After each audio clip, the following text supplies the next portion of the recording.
It's, of course, I must say now I'm playing this sonata with Steven Isserlis, and we've been really friends for more than 30 years. And always when I write one note for cello, I think of Steven and his playing. He has been such a, of course, important friend to me, but also like a, now you will be very embarrassed when I say this, but he's been like a musical big brother to me, and great source of inspiration. I must say I've always felt I learned so much from Steven, and every time playing with him it's like so inspirational. And I always say to him when we play my sonata that whatever you do is always right anyway. Of course, then we discuss a little bit, we think, okay, maybe we do this a little bit slower, that a little bit faster, and or there a little bit more rubato, there a little bit less rubato. So it's always, I must say, also playing with him, not only my own sonata, but everything.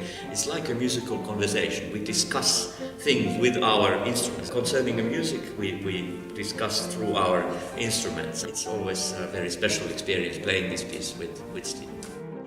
They are just story. I mean, they're told with, I hope, a lot of humour, but I just tell the facts, the stories of composers' lives, and I try to keep, as much as one can tell from composers who lived so long ago, I try and keep it very accurate, as accurate as I can. So they're not fairy tale books; they are factual books. I just wanted to introduce children to these great composers to feel as if they were their friends, and that's how my teacher taught me.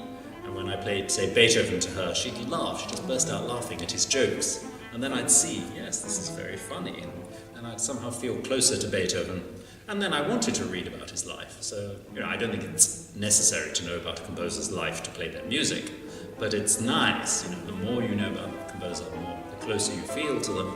They were such funny men, most of them. They had great senses of humour, they were incredible personalities.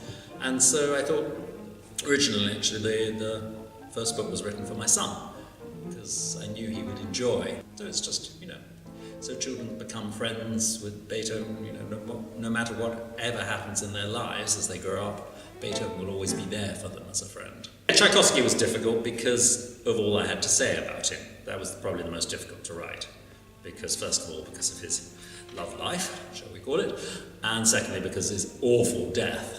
It's just such an awful story, and yet I felt that I knew the children would sort of enjoy it somehow, all the gory details, so I told them. That was probably the most difficult to write. The second book is much longer than the first because I got more, I just got more intense about telling more details. I think Dvorak was the most fun to write about because he's so funny.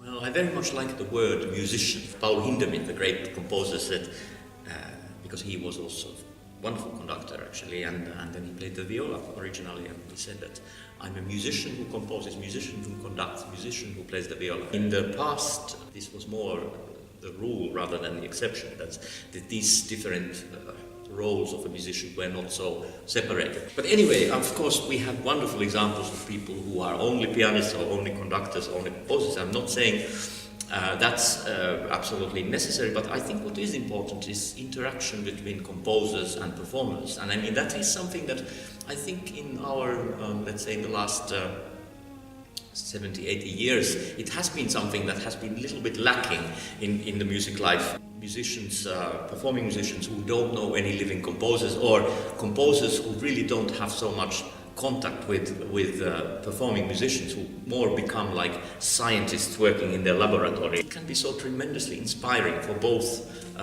parties, and in my case it's not only that I do both myself, but I have, of course, as composer, had wonderful inspiration from great musicians, working with great musicians.